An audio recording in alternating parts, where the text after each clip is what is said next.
વિકસિત ગુજરાતનું શિક્ષણ મોડેલ ફેલ છે। વાઇબ્રન્ટ ગુજરાતનો શિક્ષણ વિભાગ ઠોઠ છે।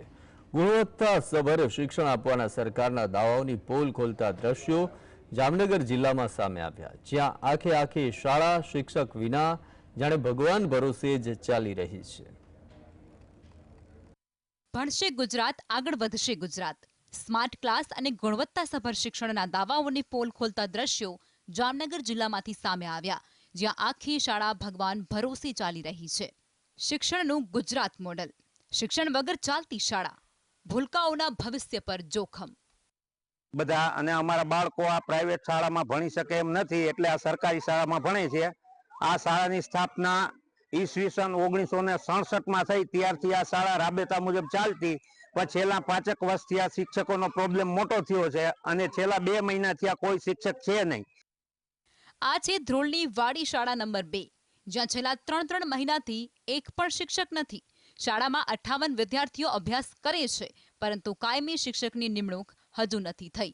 આ અંગે વાલીઓએ ઉચ્ચ કક્ષાએ રજૂઆતો કરવા છતાં શાળામાં કાયમી શિક્ષકની નિમણૂક નથી થઈ।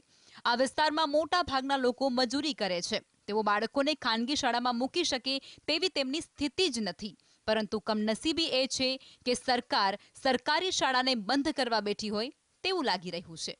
અત્યારે કોઈ શિક્ષક છે ને, આ સ્કૂલની સંખ્યા 58 જેટલી છે, જેમાં 1 થી 5 ધોરણના બાળકોને શિક્ષણ આપવામાં આવે છે। અહીંયા ઘણા એવા બાળકો પણ આવે છે કે જે સારી સ્કૂલમાં અને પ્રાઇવેટ સ્કૂલમાં શિક્ષણ નથી મેળવી શકતા, અહીં આવીને શિક્ષણ મેળવે, પણ અત્યારે કોઈ શિક્ષક ના હોવાના કારણે શિક્ષણ અત્યારે બગડી રહ્યું છે, જેથી કરીને અત્યારે શિક્ષક કોઈ આવતા નથી અને જે હતા એની બદલી કરવામાં આવી છે। 58 જેટલા બાળકો છે, 7 તારીખથી પરીક્ષા શરૂ થઈ રહી છે, પણ કોઈ શિક્ષક ના હોવાના કારણે અત્યારે બાળકોના શિક્ષણમાં ખૂબ પ્રોબ્લેમ આવી રહ્યા છે।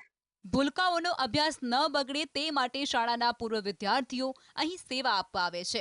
શાળામાં આસપાસની શાળાના શિક્ષકો વારાફરતે અભ્યાસ કરાવવા આવે છે, પરંતુ તેમાં સ્થિતિ એવી સર્જાય છે કે એક શિક્ષકે કંઈક અલગ ભણાવ્યું હોય અને બીજા દિવસે બીજા શિક્ષક કંઈક અલગ અભ્યાસ કરાવે છે, જેને લઈ અને વિદ્યાર્થીઓ મુશ્કેલીમાં મુકાય છે।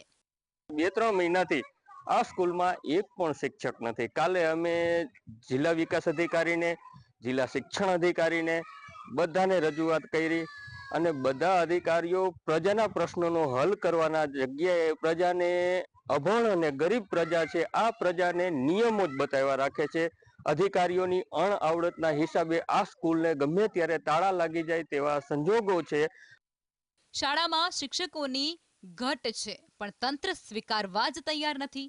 જિલ્લા શિક્ષણ અધિકારી સુફિયાણી વાતો કરે છે, તેમની દલીલ કંઈક એવી છે કે બાળકોનું ભણતર બગડે નહીં તે રીતે હંગામી ધોરણે શિક્ષકની વ્યવસ્થા કરાય છે અને જલ્દી જ કાયમી શિક્ષકની પણ નિમણૂક થઈ જશે।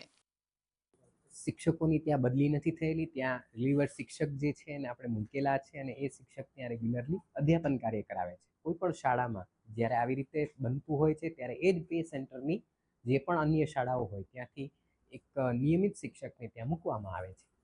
એટલે હાલ દરેક બાળકનું અધ્યાપન કાર્ય જે છે થઈ રહ્યું છે અને આજથી તો પરીક્ષા પણ શરૂ થયેલી છે। વિકસિત ગુજરાતનું શિક્ષણ તંત્ર ઠોઠ છે।